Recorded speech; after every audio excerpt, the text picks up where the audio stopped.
کبھی کوئی مسلمان کم ہمتی کا شکار نہ ہو، پست ہمتی کا شکار نہ ہو، اپنے اندر جرأت پیدا کرے، ہمت پیدا کرے، حوصلہ پیدا کرے اور اپنے آپ کو بہادر بنا کر کے دنیا اور سماج کے سامنے پیش کرے، تبھی وہ اپنے حق حاصل بھی کر سکتا ہے اور دوسرے کا حق دینے پر بھی وہ قدرت رکھ سکتا ہے۔ صورتحال تو یہ بنی ہوئی ہے سماج میں ہم لوگوں کی، خاص طور پر اتنے بزدل ہیں، اتنے پست ہمت ہیں، اتنا حوصلے کی کمی ہے کہ اگر کوئی آدمی ہم میں سے آپس میں اگر کوئی غلطی کر دے، مثلا مجھ سے ہی کوئی غلطی ہو جائے، کوئی غلط کام مجھ سے ہی ہو جائے، تو اس غلط کام جو مجھ سے ہوا ہے طریقہ کیا ہے میری اصلاح کا، اس غلطی پر مجھے ٹوکنے کا، کہ لوگ آئیں جو جانتے ہوں کہ یہ غلط کیا ہے مولانا نے، تو آئیں میرے پاس، مجھ سے خود کہیں، یہ مثال میں دے رہا ہوں، مجھ سے خود کہیں کہ آپ سے یہ غلطی ہوئی ہے،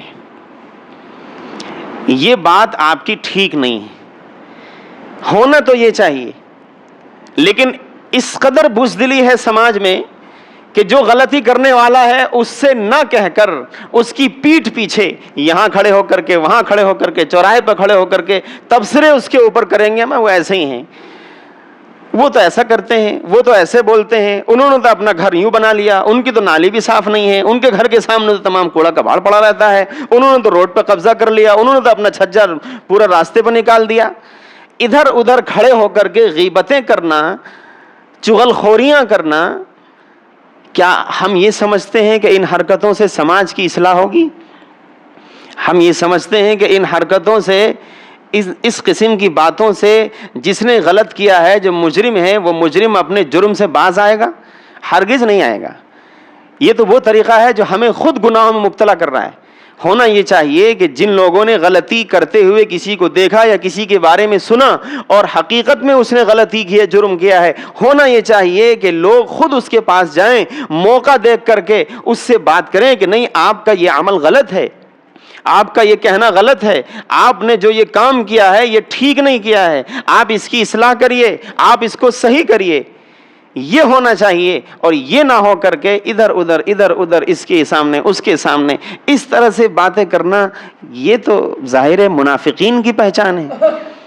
یہ تو بزدلوں کی علامتیں ہیں۔ اور جب انسان کوئی بزدل ہوتا ہے تو سب سے بڑی صفت بزدل کی یہ ہے کہ وہ خرچ نہیں کر سکتا، ایک پیسہ بھی اللہ کی راہ میں خرچ کرنے میں اس کو موت آنے لگتی ہے۔ اور پھر صورتحال یہ ہوگی، چاہے وہ مسجد کا مسئلہ ہو، مدرسے کا مسئلہ ہو، کسی کی مدد کا مسئلہ ہو، کسی ضرورت مند کو کھانا کھلانا پلانا، اس کے لباس و پوشاک کا مسئلہ ہو، کوئی آدمی اگر بزدل ہو جائے تو دوسروں پر خرچ تو بہت دور کی بات، صورتحال یہ ہوتی ہے کہ خود وہ اپنی ذات پر بھی خرچ کرنے میں اس کو بالکل موت آنے لگتی ہے۔ اس لیے ضرورت اس چیز کی ہے کہ سماج سے ہم اس چیز کو دور کریں،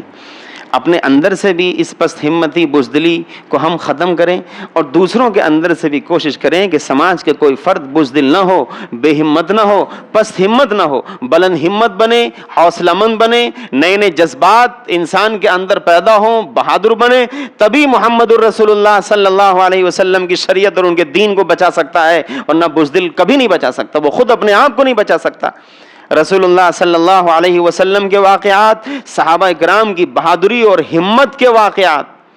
اپنے بچوں کو سنائیں اور ان کے اندر بچپن سے ہی ایک ہمت اور ایک حوصلہ پیدا کریں اور جرأت اور بہادری کے جذبات ان کے اندر پیدا کریں، تبھی یہ نسل ہماری آگے چل کر باہمت ہوگی اور بہادر اور جرأت مند ثابت ہوگی۔ اور اگر شروع ہی سے ہم نے ان کو وہ چیز نہ دی، وہ اسپرٹ اور وہ طاقت ان کے اندر، وہ روح نہیں پھونکی، تو پھر آگے چل کر جتنے بزدل ہم ہیں اس سے زیادہ کہیں یہ بزدل نکلیں گے، تو پھر تو صورتحال یہ ہوگی کہ باطل جو سر چڑھ کر ناچ رہا ہے اس کے لیے بہت آسان ہو جائے گا اسلام پر حملہ کرنا اور اس کو دبانا اور شریعت کو ختم کرنا، اس کے لیے بہت آسان ہو جائے گا، اور ہم سب گویا اس کے لیے راہ ہموار کرنے کا کام کر رہے ہیں۔ اس لیے ضرورت اس بات کی ہے وَأَنْتُمُ الْأَعْلَوْنَ إِن كُنتُم مُؤْمِنِينَ، اے لوگو تم ہی بلند رہو گے، تم ہی سر چڑھ کر بولو گے، تمہارا دین بلند رہے گا، تمہاری شریعت اونچی شریعت رہے گی، دنیا میں تمہاری شریعت کا بول بالا ہوگا، بشرط یہ کہ اپنے اندر مکمل اللہ کی ذات پر یقین